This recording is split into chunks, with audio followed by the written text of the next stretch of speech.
Bonjour Milo. Euh, Bonjour, Giorgio. Tu peux nous raconter un peu qu'est-ce que tu étais en train de faire? Je lis un article sur ton travail au Brésil et Oui, oui. J'étais en train de faire une Antigone en Amazonie avec une Antigone indigène et ensemble en coproduction avec un mouvement qui s'appelle le mouvement de Sans Terre. C'est un grand mouvement de 2 millions de oui, familles au Brésil qui occupent des terres, qui donnent des terres aux pauvres, aux ceux qui n'ont pas. Alors, évidemment en opposition avec le grand agro-business, avec Bolsonaro, avec le gouvernement de maintenant. Déjà avec Lula, il y avait des problèmes, mais il n'y avait quand même pas une contradiction comme maintenant. Maintenant, il y a une contradiction, presque une guerre civile, en fait. Et tout au nord, il y a eu un massacre contre les activistes du mouvement il y a 25 ans, presque 96, 96. Et j'ai décidé avec le mouvement, quand j'ai montré quelques pièces au Brésil, de faire une Antigone là, dans l'Amazonie, alors au début de la forêt, qui est maintenant brûlée, encore beaucoup plus qu'avant, avec une Antigone indigène, avec des activistes, des survivants du grand massacre de 96 comme cœur, et pour reprendre en fait cet antagonisme entre capitalisme extrême ou État rationnel, si tu veux, et société traditionnelle, là où ce conflit se passe vraiment. Parce que les indigènes de l'Amazonie, ce sont les dernières vraies civilisations traditionnelles, si tu veux. Euh, alors, il y a des peuples qui ne sont même pas encore sortis de la forêt, qui ne sont pas encore contactés, comme on dit. Et c'est presque incroyable. C'est comme un septième continent. Alors, c'est quelque chose qui m'a extrêmement intéressé de rentrer dans une sorte d'histoires parallèles ou de rencontres de notre histoire euh, avec, euh, avec une autre histoire parallèle qui, depuis des milliers d'années, qui n'a pas eu de contact. Pendant que Bolsonaro maintenant essaie de les contacter, il a décidé de les informer qu'il y a ce virus, ce qui est un essai de génocide, évidemment, parce que les contacter pour leur dire qu'il y a un virus, c'est de le contaminer. En fait. Alors, c'est ce qui se passe là maintenant. Et il y a maintenant une semaine et demie qu'on a décidé de finir le projet parce que le virus, il a commencé aussi là, au Brésil, au sud, dans les grands centres, premièrement. Après, il est parti au nord.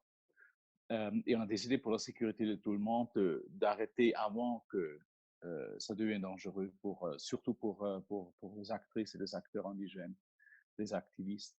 Et je suis rentré à Sao Paulo, j'étais en quarantaine, je suis rentré en Europe et maintenant je suis bloqué en Allemagne, chez moi, chez ma famille. Alors c'est quand même un exil de luxe. Je suis en train d'écrire, je suis en contact, juste avant qu'on a parlé, je suis en contact avec Kaysara, alors l'actrice indigène qui joue Antigone, qui est rentrée chez son peuple, qui est au milieu de la forêt maintenant, mais on peut quand même se contacter comme on se contacte maintenant. Alors, je parle avec Rome, avant je parlais avec l'Amazonie. On est en train d'écrire ensemble la pièce à travers Skype. Alors, c'est en fait une chose étrange, mais une belle chose aussi. On n'a pas une langue en commun. Alors, moi, je fais DeepL, euh, Google Translate dans le portugais, elle traduit, etc. Et comme ça, on continue à travailler. Euh, Moi, je trouve ça difficile, mais c'est quand même bien. On aurait dû ouvrir, nous deux, le festival Wiener Festwochen avec un grand discours de Kaysara contre l'intégration, Against Integration, c'était le titre. Et maintenant, on va faire ça sur vidéo. Je suis en train d'écrire et comme toi, je suis directeur artistique d'un théâtre de ville, de Gand, alors d'une ville belge qui est fermée. C'est juste maintenant, j'ai vu apparaître un message de ma directrice de business director qui vient de m'envoyer des choses. Alors, on est dans tout problème financier, économique. Mais moi, je vois que je suis un personnage qui, plus la crise est là, plus je me sens nécessaire, vivant, si tu veux. Alors, soit je me mets moi-même dans la crise, soit la crise arrive. Alors, c'est quelque chose qui est un, un contexte presque habituel, nécessaire pour moi. Et en ce qui concerne le confinement, je ne sais pas si le mot Oui, oui, existe. oui, Oui, en ce qui concerne le confinement, il y a deux côtés. D'un côté, je me sens un peu comme étudiant quand j'avais au début de ma vingtaine, où j'écrivais beaucoup. Je faisais des projets que je ne savais pas si les projets vont sur papier, je ne savais pas si les projets vont vraiment arriver. Et c'est juste comme ça maintenant. Je fais des projets, je ne sais pas quand ça va arriver, si ça va arriver, avec qui, où ça va arriver. Le même avec mon théâtre. Alors, on devait jouer au Festival d'Avignon. Ils ont eu la présentation aujourd'hui. C'est pas clair si ça va être présent, mais ils ne savent pas. Salzburger Festspiele, tu oui. vois, on ne sait pas. C'est Maintenant, comme on est ça en pour train tout, de. ouais. C'est comme ça pour tout le monde. Ma compagnie, le IPM, avec lequel j'ai fait beaucoup de projets, il est en crise. Alors, si ça dure trop longtemps, on va être ruiné. Mais même vis-à-vis d'être ruiné, ça aussi me donne du bon humeur. Je ne sais pas pourquoi, en fait. J'ai toujours été comme ça. Plus que je suis ruiné économiquement, plus que je suis ruiné existentiellement, plus je me sens bien. Alors, c'était, c'était toujours comme ça. Alors, je m'excuse un peu pour ça. J'ai toujours une mauvaise conscience parce que du matin au soir, je suis en train de lire, d'écrire, de faire des appels, de parler avec des gens. Euh, et je me sens bien. Alors, je téléphone avec ma famille, je téléphone avec toi, je téléphone. C'est une façon qui est intéressante, qui est nouveau, mais je sais bien que chez vous en Italie, il y a une, une, un confinement beaucoup plus lent déjà, et une sorte de dépression. Chez nous, on vit encore, je crois, le premier moment le dictateur est mort. Et on se sent comme libéré du capitalisme pour 2 semaines peut-être maintenant. Alors la machine s'est arrêtée, les gens ont recommencé à lire des pièces ou des livres, ils se sentent en train de, je sais pas, quand tu vas dans le parc, les parcs sont pleins de personnes.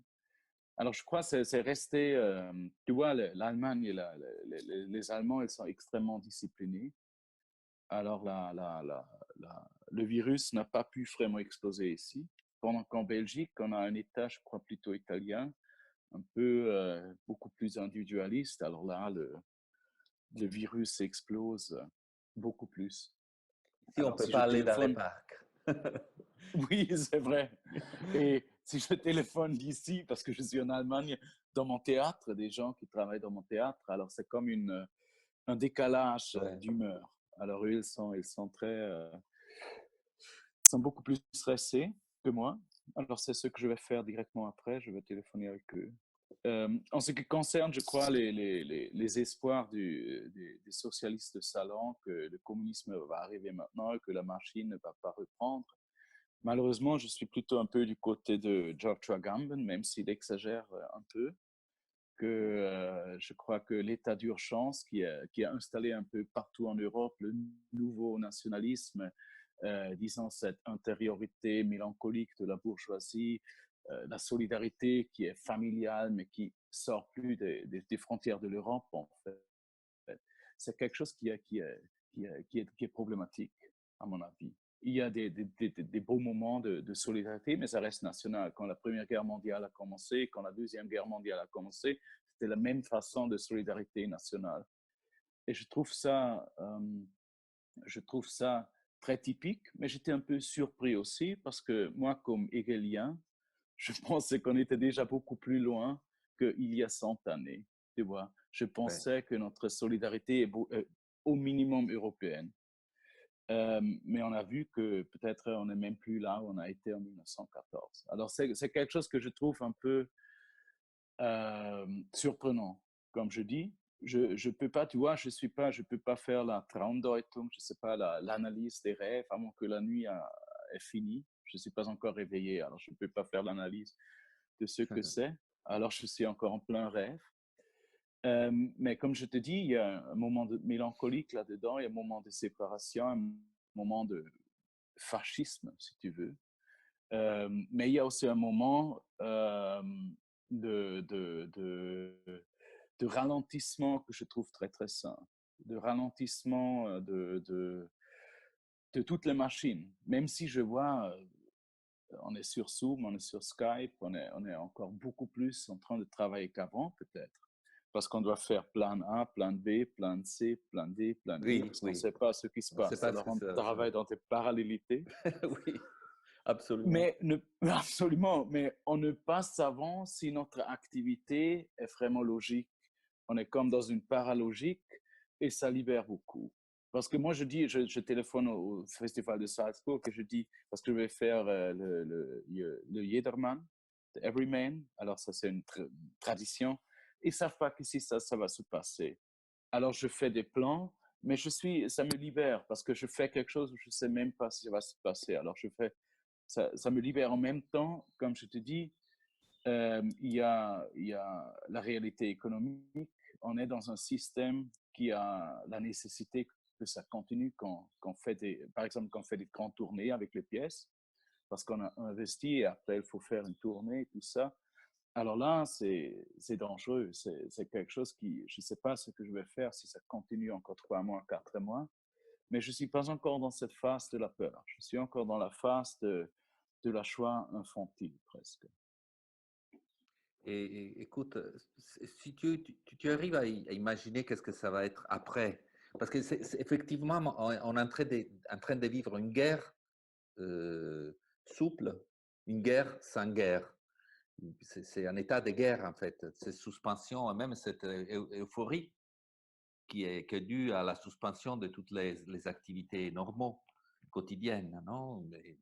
Sauf qu'on est chez soi, on ne peut pas sortir, et dans l'attente, dans cette attente que ça nous libère. Tu arrives à imaginer qu'est-ce que ça peut être après, à la fin de tout ça? Tu vois, c'est comme un petit prologue à la crise climatique, et le besoin d'arrêter la machine pour arrêter la grande mort, parce que maintenant c'est une petite mort. Comme je dis, c'est un prologue. Et je crois si c'est, moi je le vois un peu comme un apprentissage des possibilités des États, de la gouvernance, de l'individu, si tu veux, peut-être même de notre machine émotionnelle. Alors, comment est-ce qu'on peut aller dans une version parallèle du capitalisme? Parce que je ne crois pas aux gens, aux Zizek et tout, qui disent que maintenant le communisme est l'alternative logique. Et tout le monde va comprendre que le capitalisme n'a pas marché, parce qu'on va tout à fait, comme je le dis dans une autre petit texte que je dis, c'est pas que le roi capitalisme, il est nu, il a juste descendu ses pantalons pour qu'on puisse mettre l'argent dans son anus. Alors, tu vois, ce qui se passe maintenant en Europe ou en Allemagne, les grandes entreprises, ils gagnent beaucoup, beaucoup d'argent avec ça. Alors, l'État investit des milliards, des billions dans les grandes entreprises. Et la grande question pour moi est, quelle est en fait la critique de ces entreprises, le changement dans la politique de ces entreprises qui est lié à cet argent? Qu'est-ce qu'on va faire avec Mercedes? Qu'est-ce qu'on va faire avec Volkswagen? Qu'est-ce qu'on va faire avec toutes ces grandes entreprises? En Allemagne, et j'en parle parce que je connais la situation un peu mieux. Qu'est-ce qu'on va faire? Parce qu'en 2008, on les a déjà une fois sauvés. On Ouais. a sauvé les grandes entreprises de Les banques Volkswagen, grandes aussi. entreprises automobiles, les banques, et tout. On a sauvé tout, mais sans changer rien après. Alors maintenant, on le sauve encore une fois. Mais quel est maintenant, qu'est-ce qu'ils vont faire? Est-ce que Volkswagen, il va produire des trains? Est-ce que Volkswagen, qu'est-ce qu'il va faire? Il va développer une voiture électronique. Qu'est-ce qui se passe maintenant, en fait? Alors, c'est lié à quoi? Et je crois que ça, c'est disons, sur la métastructure, c'est la grande question. Et la deuxième question, la choix, disons, enfantin d'être libéré de produire des choses, de produire des expériences, de produire des pièces, dans mon cas. Moi, je me sens un peu soulagé de ne pas devoir produire des pièces. En fait, c'est vraiment un peu étrange, je trouve ça. Mais je dis, ah non, je ne dois pas aller répéter, c'est bien. Alors, comment est-ce qu'on peut incorporer, si tu veux, cette façon de ralentir euh, oui, de ralentir notre, notre machine imaginaire de notre propre reproduction à nous, en fait. Comment, parce que le matin, j'ai passé maintenant une journée en train de faire des appels, de parler. Je dois ouvrir la porte. Il y a quelqu'un parce que Oui. chez nous, on peut encore un peu sortir et Ah rentrer. oui. Alors, oui, oui, oui, plus ou moins. Allô? Yeah. Ah, yeah. C'est une de mes filles. Chez nous, la seule chose, les seuls amis qui on peut toucher sont les livres. Ah, d'accord, d'accord, d'accord. Oui, oui, oui. Alors pour toi, j'ai la Bible ici. Voilà, parfait. On revient toujours au classique. Oui, j'ai la Bible et aussi lui. Hein. Ah oui, ben, parfait. Ah oui, en fait, j'ai les deux. Je vois maintenant, j'ai les deux directement à côté. Écoute, mais si Oui, jamais, alors, en tout cas, tu as un théâtre, et là, oui. tu es en train de me dire que tu vas faire et défaire les programmes du théâtre et les programmes du travail de tous les gens qui sont là. Mais si jamais on peut réouvrir, ça c'est, on dit en Italie ça, que peut-être on pourra réouvrir, mais avec une situation des publics réduits, qu'il faut qu'ils gardent une distance entre eux d'un mètre et quelques. Ça veut dire un spectateur et une place vide, un spectateur une place vide, et derrière une Mhm. file vide. Ça veut dire Oui, les 30% en moins des spectateurs dans une salle euh, presque vide, comme au cinéma quand il n'y a pas trop de monde l'après-midi tôt. oui, oui, c'est ça, c'est ça. Non, ce sera comme ça, hein, je crois aussi. Alors, on dit qu'en septembre, on pourra peut-être recommencer avec, comme tu dis, avec une façon réduite de mettre le public dans les salles. Oui, en fait, c'est comme plan B. Il y a quand même encore un plan A qui dit on pourra vraiment recommencer, mais dans les petits, on doit voir ça. Mais ça aussi, ça me stresse pas tellement parce que on est en train de perdre tellement d'argent à ce moment-là dans mon théâtre, toi dans ton théâtre, que il faut repenser. Je crois dans les 2, 3 premières semaines, nous on a encore essayé de faire le planning comme avant, mais un peu plus tard. Après, on a recommencé à comprendre que toute la saison sera étrange parce qu'on a superposé des choses, on a changé des choses, on ne peut pas faire des répétitions. Après arriver cette idée, il y a environ une semaine et demie, qu'on pourrait recommencer en septembre, mais plus petit. Alors, il y a tout ça qui est arrivé qui me fait penser, mais OK, on va voir. Alors, on va jouer des pièces un peu plus difficiles, on va commencer avec oui, avec des pièces un peu plus avant-gardistes où il n'y aura pas tellement de personnes de toute façon. Euh,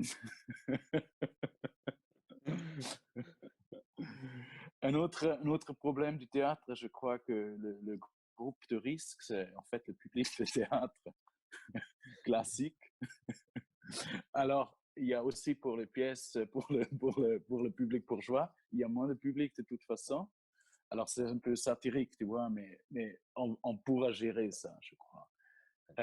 Après, je ne sais pas comment c'est pour ton théâtre, comment tu peux... parce que nous, on doit quand même, pour rester sur stéro, on doit aller au-dessus de 80%, c'est le minimum de faire plein, et si on va en bas, on va toujours perdre de l'argent. Tu vois, c'est un peu the break evening, tu vois. Yes.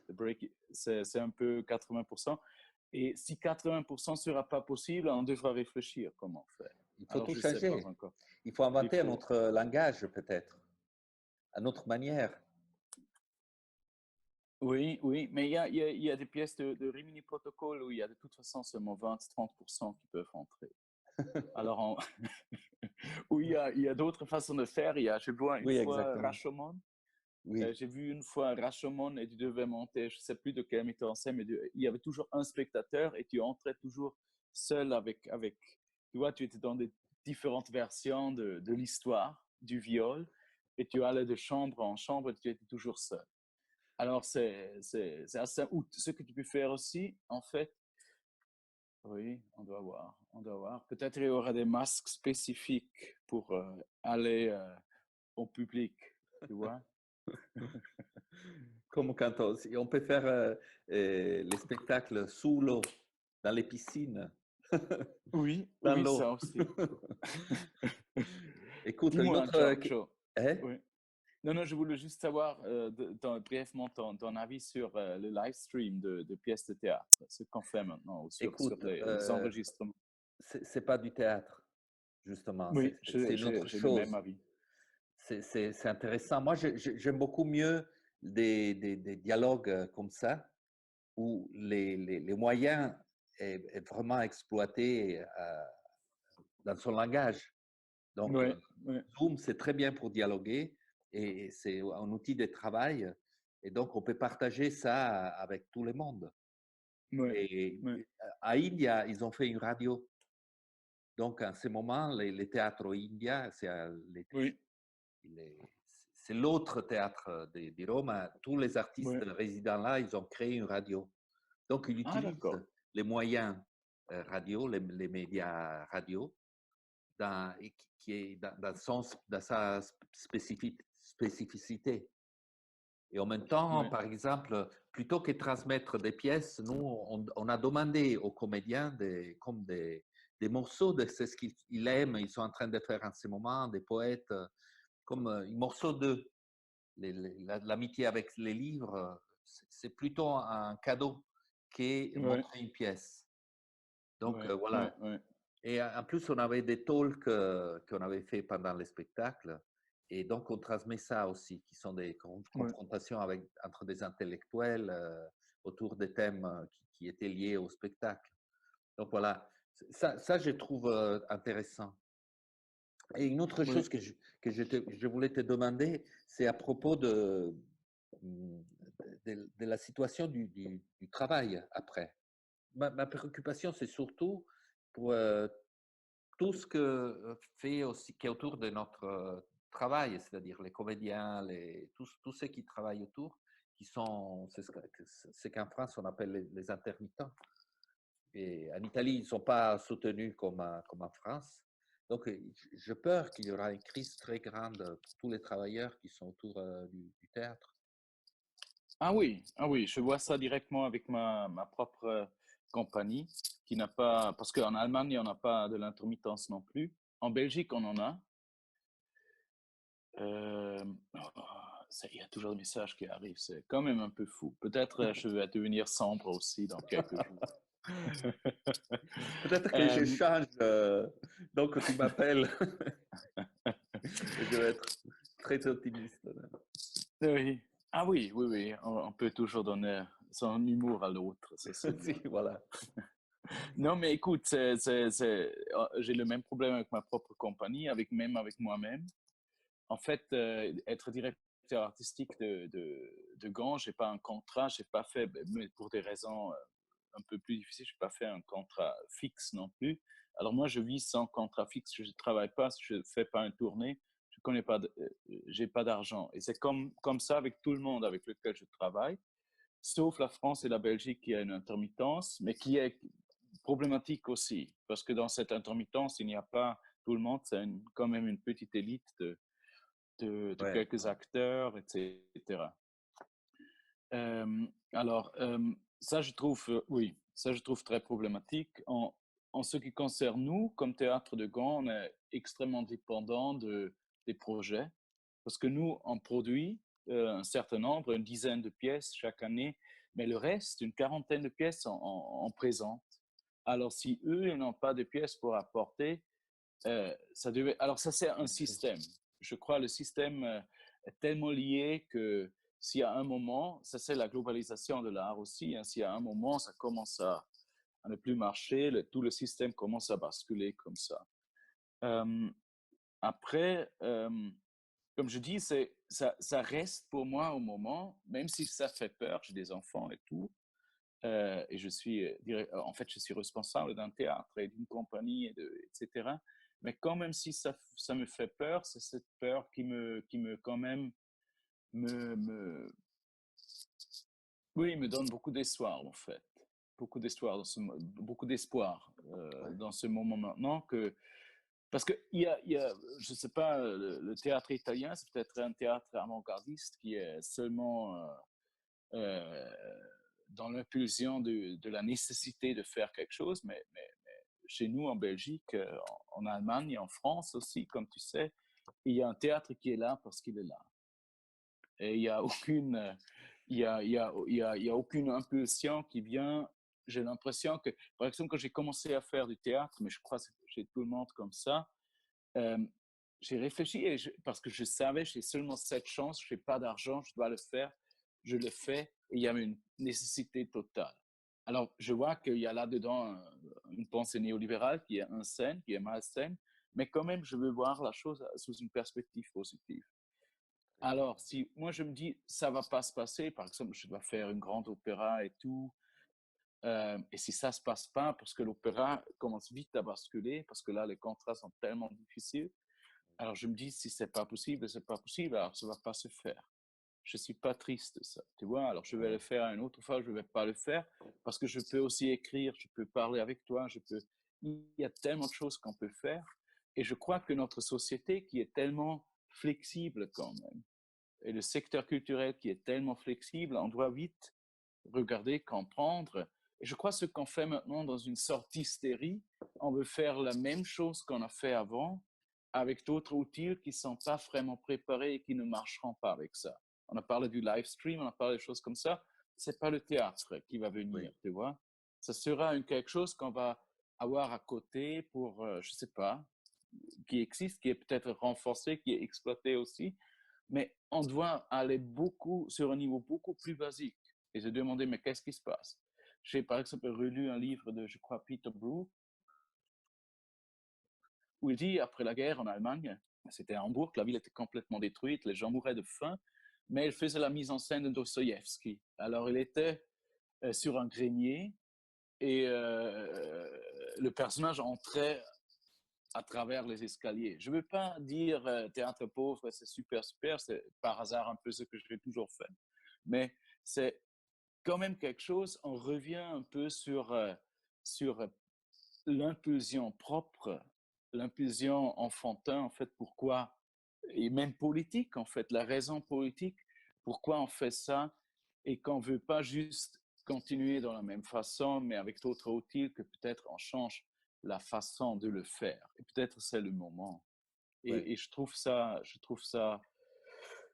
super. Écoute, George, je dois appeler un autre ami. Bah, Je merci, m'excuse. merci. Non, mais je t'en prie. Merci, merci beaucoup. Merci à Et toi d'avoir pensé à moi hein, oui, mais pour ce, c'est génial ce petit journal de Zoom. et à la prochaine fois. À la prochaine, c'est ça. À tout de suite. Hein. Ciao, ciao. Ciao, ciao, ciao, ciao, ciao. Une dernière fois, Max, pour toi. Et...